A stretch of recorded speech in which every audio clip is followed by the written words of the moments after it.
For more on this, we're now joined by Lucky Zondo from the South African Transport and Allied Workers Union. He's PRASA's National Sector Coordinator. Thank you so much indeed for joining us and welcome to the program. Thank you so much, Peter, and thank you to the listeners and the viewers at home. From where you're standing, what went wrong at PRASA that we're recording such a huge loss? Peter, you will remember that in 2019, the then PRASA board decided to terminate the service of the security service providers that were providing service, safeguarding the infrastructure and everything within PRASA. Then there was a situation whereby when the terminations were done, they were done without any due diligence insofar as a contingency plan is concerned. And that as a result, you then had the situation of the lockdown whereby there was no movement of any train. And as a result, there was then a greater damage, vandalism and looting of the infrastructure. And as a result, most of the infrastructure was damaged, it was stolen, it was completely destroyed. So you have got then a situation whereby PRASA is then unable to actually run its service because most of its infrastructure had been damaged, and as a result, they are unable to make the money to which they would make through OPEX.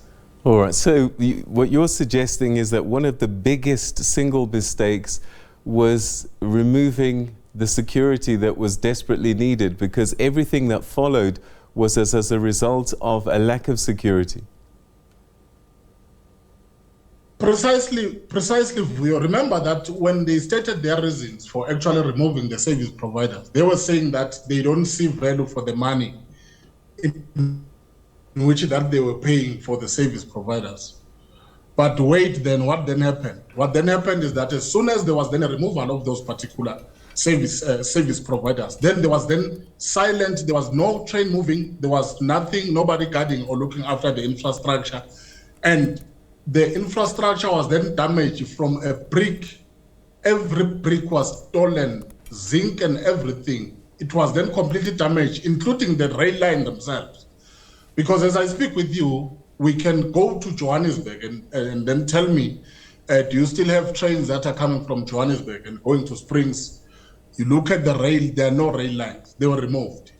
Johannesburg to Pretoria, the lines were damaged, the stations, the corridors were damaged, and there is quite a slow response insofar as rebuilding these particular corridors for the purpose of rendering the train service. And as a result, this has taken a greater toll to workers who actually rely on this particular transport insofar as transportation is concerned. And we are also worried about the sustainability of PRASA itself as an entity insofar as having our members having their jobs and having their jobs sustained when we are having such a particular situation. We are not surprised at the loss in which is being incurred by this particular state-owned enterprise. All right, we'll talk about the present day just now, but I do want to finish off with this whole security story. The vandalism didn't happen overnight, it was over a period of time, as you described.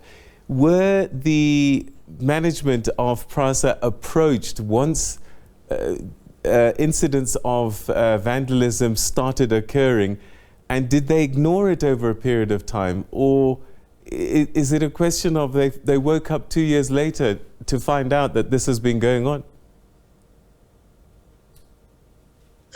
Peter, vandalism started when we were in lockdown level 5. They were aware that vandalism of the infrastructure is happening. They were aware that the system, the infrastructure is getting destroyed. There was then a slow pace insofar as the response is concerned. You will know, Peter, that when you remove when you removed, obviously, a particular service, insofar that that is as important as the security, you will then expect PRASA to have a particular contingency plan in order to protect its assets, to protect its infrastructure. They were well aware that vandalism was happening, but they were so slow in response to an extent that when they terminated these particular services, they were saying they will rely on the police and other state security apparatus to assist them in safeguarding the infrastructure. That did not happen, as there was then a greater scale of theft, vandalism, and destruction of infrastructure. And as a result, you do not have even the rail line where the trains can actually travel. So it's a situation that we find ourselves in. What we don't understand is that why will the board take a decision to remove a service that is so important and have no contingency plan? And our worry is that this thing is negatively affecting our members, to which we are actually safeguarding their interest insofar as this service is concerned. And we are worried about the future of our members' employment if the situation or if the pace continues to be so slow insofar as the restoration of the service is concerned. So when the security officers were dismissed, I think there was about 3,000 of them back in 2019, there were threats to other jobs since then. Has there been steady job losses over time? What has been the situation? So far within PRASA, there had been no job losses. What had been happening is that PRASA had been building internal capacity so far as security is concerned, and they have employed quite a number. I think it's around over 3,000 internal security guards to safeguard their properties and infrastructure. But even at that scale, the infrastructure continued to be damaged. But now their security is taking shape, the internal security, because they are also using the external service provider. And indeed, they have tried to restore the issue of insecurity. So our members haven't lost employment. There have been no job cuts insofar as the whole thing is concerned. So that we appreciate, but we remain apprehensive with the slow pace of restoration of the service. With regards to all the corridors that I've mentioned, that there is a very slow pace. You don't even see. You see the minister sometimes in Cape Town busy opening some other lines, but when you look where you are driving around, maybe in Gauteng, you look as to what is it that they're doing to restore the service here. It's just silence. You don't see the practical people on those corridors rebuilding those particular infrastructure. And as a result, you then have this particular apprehension to say, what does the future of our members hold when the situation is in this manner? Has management clearly communicated the recovery process going forward? And do you have faith that they can implement it, even though it might be moving slowly? Indeed, there have been communication. And they've got good plans when you read those particular plans. What you don't get is that when you look at these corridors that have been affected, some of them, I can